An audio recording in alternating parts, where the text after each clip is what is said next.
You have to first give them vision of where the company is going. Say, I expect the company to be like this in the future, and I expect the company to need these positions in the future. Do you want to be one of those? And by the way, I've seen people saying, hey, you know what? I see myself here 2 more years. In 2 years, I'm whatever.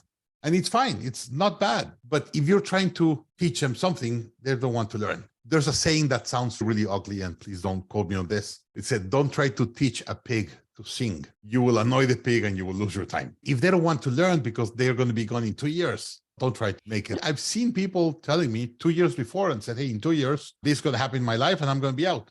Let's plan the transition so I could leave you the person trained or whatever, and we do it right. I've seen a lot of people telling me in advance, a year in advance or 2 years in advance, that say, hey, I don't plan to be here in 2 years or whatever. One day, interestingly, I had a team member that came to me and said, hey, I want to be an entrepreneur and I want to work for you 3 or 4 years because I want to learn about entrepreneurship and blah, blah. And it was perfect. So she came and worked for me some years. And then 2 years after, she said, there's one thing I have clear. I don't want to be an entrepreneur. Now I understand the stomach you need to have to be an entrepreneur and all the issues. I don't want to do that. But I'm liking this. So in a year from now, I think I'm going to go and work for this company.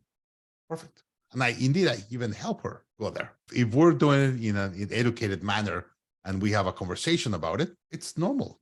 Like you have friends that at one time you're very engaged and have a lot of time with them, and then you don't. Part of life. The first concern in learning, it's always, what if I train them and they leave? I'm going to invest all this money and time in growing a team member.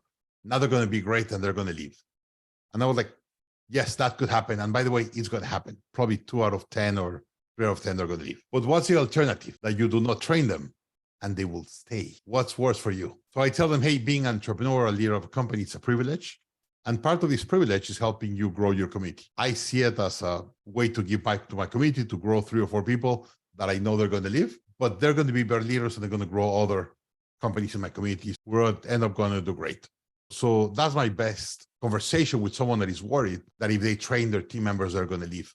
It's much worse that you don't train them and they will stay. It's way more expensive for the company and way more drama for the company.